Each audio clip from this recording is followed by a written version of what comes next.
So how we do this? Well, I thank you really a lot. I mean, that was great, and for first reading the chapter, that was beautiful. Thank you. Thank you. So now it's your turn if you want to ask questions, and just go ahead. And, maybe you want to settle the stuff down for a second. Just go ahead. I haven't read a lot of your stuff, or actually I haven't read them, so this might be a naive question, but has your style always been very rapid fire with the concepts and stuff? Like, I find it super original and it's just very captivating. I'm just wondering if that emerged over time, or if you consciously started writing that way and then just... Yeah, you see, I think I was saying this earlier, that the content dictates that you get the language, and you want to be in someone's head, like you want to be in that woman's head. And I want her to be a full character, even though she's a Park Avenue mother. I don't want her to be like neurotic and and I want her to have access to all sorts of thoughts. So this is sort of like Joycean stream of consciousness in some ways, but it's pulling in and out and going in all sorts of different directions.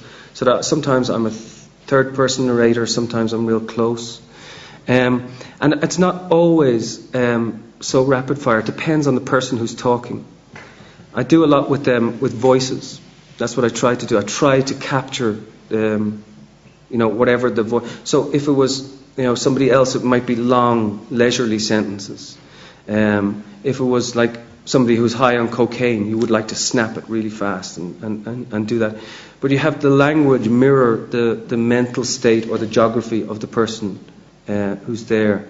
I was noticing that this jumps around, but I mean all of that is really purposeful. You wanted to go, and then it's a rondelay, it's a circle, and it keeps coming back and coming back. So other chapters in the novel are really sort of leisurely and take it easy. Thank you. Any other questions or ideas? Hi. Quickly, of course, today in class we're talking about your book Zoli and Dancer, and how in your books you channel different voices, sometimes from a first-person perspective, in order to tell the story. And it seems that you have this remarkable ability of empathy to really create a transformative experience, speaking as a woman, speaking as an old man, young man, dead person, etc. Have you ever found, and this is a question I meant to ask before, so I'm sorry I'm doing it now, have you ever found a voice that you simply could not write? Enjoy the spotlight. Yeah, all the time, actually, all the time. Especially in search of another voice. Like, Zoli is a novel about a Romani woman who lives in Slovakia. She's a poet. And in order to get her, I tried dozens of different voices. Sometimes it helps to try and look at her from the point of view of a bureaucratic socialist official, to look at her from the point of view of a father, to look at her from the point of view of a mother. And you start to see all these kaleidoscopic angles that are around her in order to get at her. In search of a voice, you sometimes go through loads and loads and loads of different voices. It's part of the fun as well.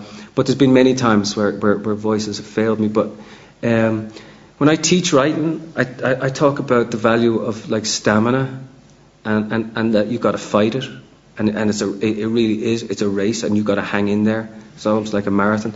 And so I hate when a voice beats me. So sometimes I could be 15, 16 hours at a desk, sitting on my fat ass, like looking up and thinking, I'm trying to get to this hooker in the Bronx in 1974. And I fight it, and then maybe that day, or maybe 3 weeks from then, or sometimes even 6 months from then, she comes along, and once she whispers in your ear, then she's there. And once you find a fabulous voice, I think we will follow a voice anywhere. We'll believe a voice, really, and then you don't really lose them after that.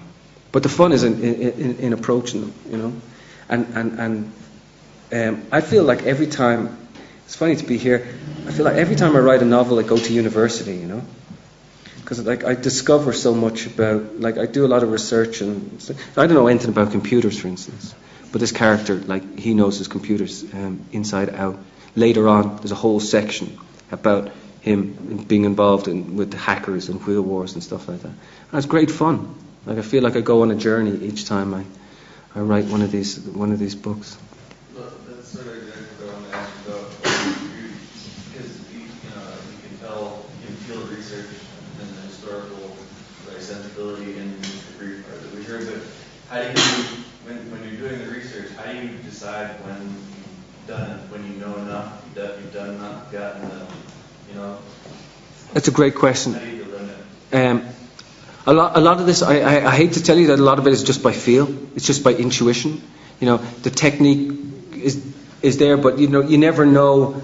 You just feel it out in some way. But the thing is, like, you can disease a text with too much research. You know, and a lot of the time you can put just a few extra phrases, too many, into that particular piece, but you have to know everything about the period that you're writing about. Like, if you're writing about the Bronx, or if you're writing about Harlem in the 1920s, I want to know what sort of hats the men were wearing, right? And then I go to the Schomburg Library and I find out that they were wearing Homburg hats. Now, I need to know that, but if I put it in the text, it's almost calling attention to itself. But the words on the page will reflect the fact that they're wearing Homburg hats, even though I'll never use the word Homburg. Do you know what I'm saying? That because of this knowledge that you have, it's sort of coming from within, and it's forcing the words onto the page in the right way. Like, if somebody 25 years from now just decides to research what sort of sneakers people are generally wearing, or if you're writing in that character in the time, the character won't have consciousness of like everybody's wearing this sort of sneakers. But the writer in that future time, he or she should know what that looked like, and then forget it. So much of it is about learning as much as you possibly can, and then letting it all drift away. So I have notebooks, like massive notebooks full of notes, and I never go to them. It's just like it's almost like reducing the soup down. You know, there's the big pot of soup, and then you reduce it down. So that's. I'm just curious, like, by using the figure of the tightrope walker, I think Thus Spake Zarathustra Nietzsche really uses that figure most famously. Yeah. And I was wondering if you at all read that, or. No, I consciously stayed away from that, and actually my editor told me, go read that, and I was like, no, not yet. I finished this novel only last week, and that's why I was nervous up here reading, to be honest with you. I think you're right. It's overpowering. Thank you. And having that image, and I might steal a line from him actually for the start of the novel, but I want to have been far enough away from it, and because I don't want to pilfer, and so I want to get it done, finished, and all of the editing done. And then towards that, and then I'll start doing some of that. And the other thing is with Philippe Petit, he's still alive. You know, I just contacted him 2 weeks ago because I didn't want to talk to him. I didn't want to know what it was like. I wanted to imagine it. Now I hope he's going to talk to me. I don't know. I hope he doesn't put me on a tightrope. I've got the worst vertigo in the world.